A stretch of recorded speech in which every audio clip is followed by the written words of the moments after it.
Richard, welcome to Yachting USA in Amsterdam. Good to see you, sir. It's good to be seen. Weather's a little cool here. Ooh, we saw snow last night. I saw snow this morning. Did you? I love it. On the way here. I love it. I love it. This is Floridians fun. in the Yeah, well, snow. yeah, you know, we got the tans going, the color going, you know. Short and sleeve everybody- shirts. I'm an optimist.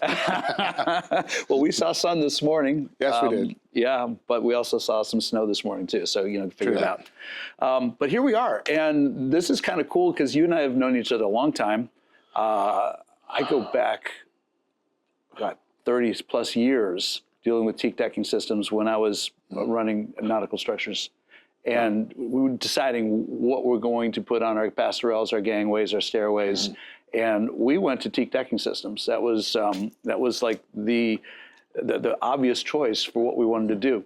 And you know, you guys at Teakdecking have been supplying nautical structures as our primary and principal, and I think only decking supplier for 35 plus years. Yeah. So there's something going on there. Yeah, well, we appreciate it, and we continue to do so. Rick, you probably know this, and I think whenever someone's selecting a company to build and install a teak deck, they really need to take a deep dive into that company. You know, and I think the first thing you have to ask yourself, you know, is, are they the right fit? And we may not be the right fit for everybody. You know, it's kind of hard to say that. We're not the least expensive from a deck provider. You know, I've learned a long time ago that there's price and there's value, and you have to understand how those two relate to each other. I also come from a space where our equipment was arguably one of the highest price types of equipment in the industry, but what I was selling was value, and I think that's what you sell, is the value of not just the deck material, but the whole infrastructure, the organization, top to bottom, that brings that deck to your boat. Yeah. Well, and I'm glad you brought that up, because, you know, I think one of the value propositions that we bring to the market, and we're clearly unique in the market globally, is when we build a teak deck and install a teak deck, we own the whole thing. It's our teak deck. We do the engineering, do the digitizing. It's our proprietary caulking. It's our epoxy that we make in-house that we glue it down with. We have our eco sealers for maintaining after the install, ongoing maintenance. So we have it top to bottom, front to back. So if there's ever a failure in one of our decks, we own it. We can only point fingers to ourselves. Right, right. Well, I'm going to circle back around. You said that you may not be the right fit for everybody, but your decks will be the right fit for the boat that you're applying it to. That is correct, and it will fit well. Yeah, well, we're doing a project right now. Ironically, we put the decks on in 2004. So they've been on that boat for 20 years. And the boat's going through partial refits, going through paint, so they want to replace the decks while it's on the hard. Makes sense. Sure. And they had to water jet the decks off. Water jet the decks off? Water jet the decks off. These robot water jets are amazing, running around on this. It's oh, my goodness. 138-meter vessel, so it's pretty large. And it's got the original caulk in it. Underneath the decks, there's no water, there's no corrosion, nothing. You know, wow. So the system held up. The system holds up, and that boat has been cool all over the place. Yeah. So you guys stopped screwing down decks a while ago. Oh yeah. We'll vacuum bag down the deck in epoxy, our proprietary epoxy. It's the most effective way. Yeah. I've been in this industry a long time. I've watched what's happened. When I got into the industry, teak was coming from all over the world. Burma was obviously like the prime location. I don't think there was much concern about sustainability and there was never an argument about using natural teak. But I know today there's a lot of business pressures, a lot of environmental pressures. How does teak decking systems, I don't want to say push back, but address these concerns and stay relevant in this industry? Because I know those that know would prefer a natural wood deck if they could get it. Another great question. Yeah, it's you can't push back. You got to adapt or die, I guess, as we've heard that saying. Yeah. You know, we knew the end of the runway was going to come sooner or later. You know, Burma, it's a geopolitical hot potato, and unfortunately, you know, bad things happen there.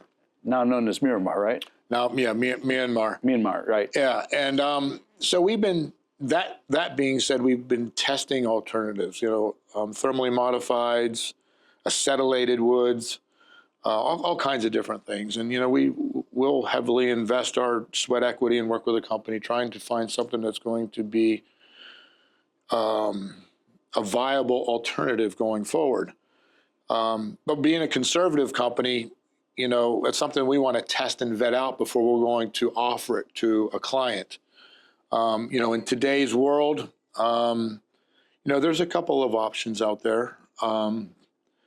We're, of course, on the Teak side, if you want to use Teak as a base, we're doing a new build right now over 100 meter with green teak, which is the laminated teak that's coming out of Thailand. And again, we've been working with that company 10 years on that process. And it's a wood trader that we've dealt with for 41 years. Okay, so there's a real relationship history. Real relationship history. And, there was a lot of trust in there. Being a wood trader for us, he started developing this laminated teak. So he's taking young trees, 20, 30-year-old trees, or 30, 40-year-old trees, excuse me, and he's slicing them into 1.5 millimeter veneers and then gluing them back together. So it has a vertical grain look, but we're getting a 85% yield out of the log. Wow, that's high efficiency. High efficiency. Where normally when you take vertical grain out of a log, you get 12, 10% yield out of a log. Whoa. Okay, that's game changing. That's game changing. And so, we just went through a water revolution and did a verification on that from a sustainability initiative, and it's like 9.5% better on their eco point scale. Okay. So again, we've been dabbling with that for 10 years, and it's a viable option for our client. And this client that has this over 100 meter new build, we made hatches for him, and he put them on the bow of his boat, one on the swim platform of his boat, and ran around for a year with these things and had his crew just absolutely abuse these hatches, acid wash them every day, did all the things you shouldn't do. Right. Yeah, take the one off the swim platform, put it at the end of the passerelle when he was at shore, run hand trucks over it. I mean, he just... Wow, brutal. And after a year, they were really happy with the performance, and now we're doing a new build. That's amazing. So you have something like that. We have another product out called TMT Light. It's an interesting product. It's actually a variant of cypress, but they're densifying it when they dry it, and so it's making it harder because cypress isn't as hard as teak. Right. And so they're getting over 5% of hardness of teak, and so we've had that out in testing for 2 years now. No cracking, no checking. We're in South Florida, so we get to abuse this where naturally it goes through its worst case, so we have that as an option. Cork now is another big thing. I would never thought. Cork is a big thing, and of course it's the only carbon negative offering where they're growing a cork tree, and after 20 years they can peel that bark off and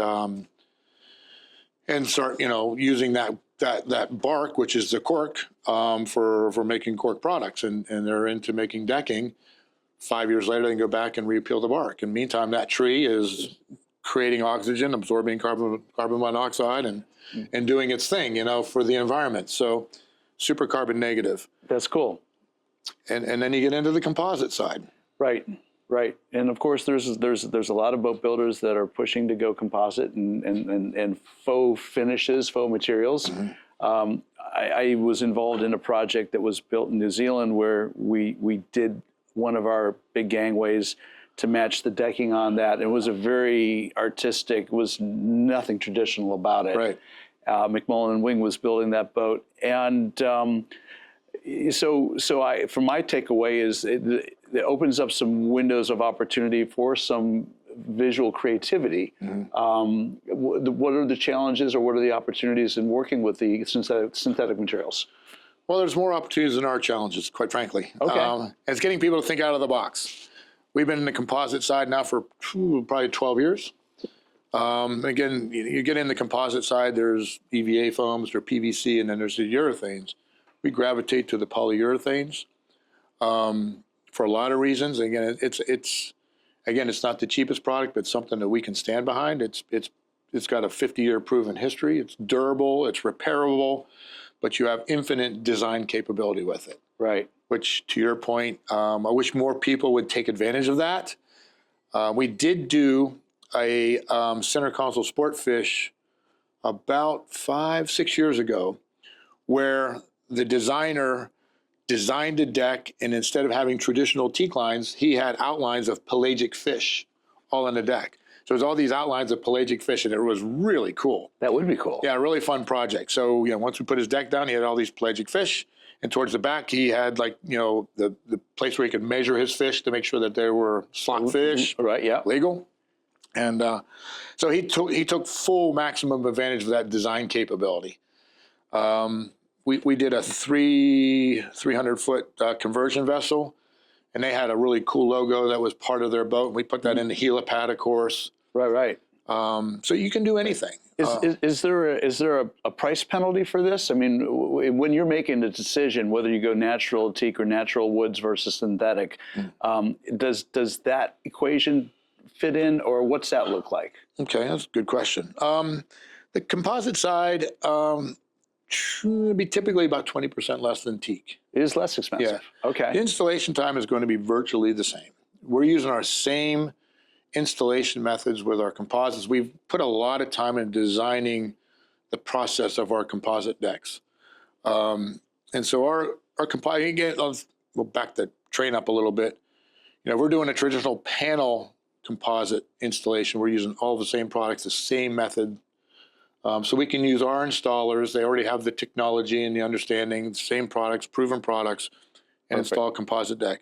If it's going to be, an 80 meter, 100 meter, 120 meter, we may do a hybrid installation where we're doing panels on part of it and then pouring the rest. So yeah. Interesting. So there I'm picking up on the flexibility of being able to kind of accommodate clients' expectations, the way the boat's laid out, and integrating a visual that you wouldn't necessarily get if you were just routing out teak and laying battens of teak on the deck. True.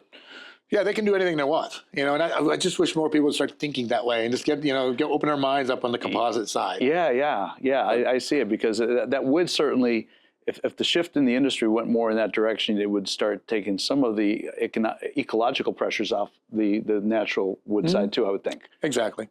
Well, we got a battleship right now. We're doing composite decks. I was watching some of your posts on that. That is fascinating. Yeah, so we've done, I think, Rick, we've done 5 battleships, and we've always been traditional teak off, teak on. Right.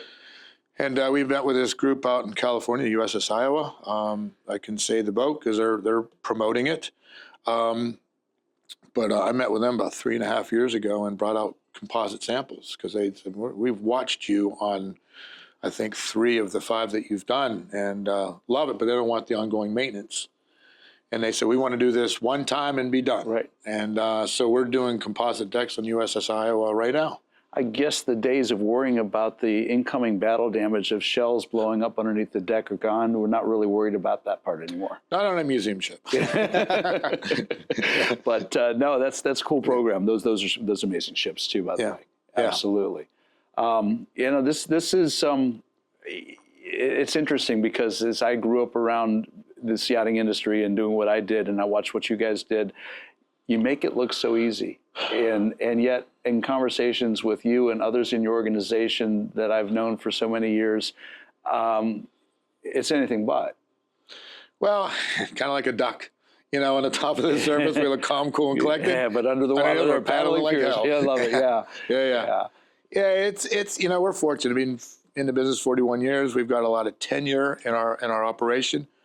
And we carry that tenure even over here in Europe. We've got guys, the guy that heads up our project management on the install side, so our lead install project manager, I mean, he's been working with Teakdecking for over 20 years, solely. Wow. And, now that we have a European presence, he's the kingpin over here for our installation. And now he's training other project managers, which is fantastic. Our managing director of our European operation, he's been with Teakdecking for 38 years. Right. And you're down in Spain. Yeah, we have a factory in Valencia, then we have an office in Barcelona. Yep. And then, of course, our home office in Sarasota. Which I know very well. Yeah. So what's in your future? What do you see happening? In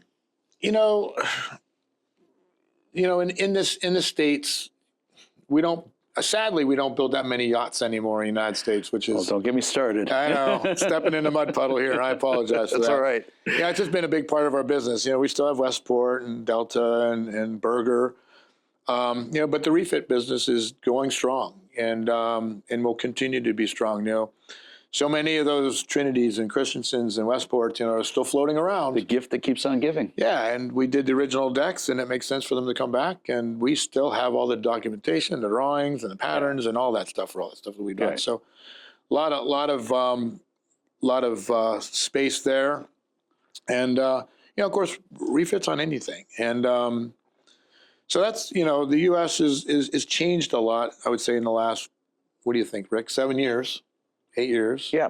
Yeah. And since about 2015, 18, somewhere in there, yeah. the South shift. So we just have to adjust. You know, we can't count on all that new build, but we're certainly doing a lot of the refit stuff, which is really good for us. That's really our slot market.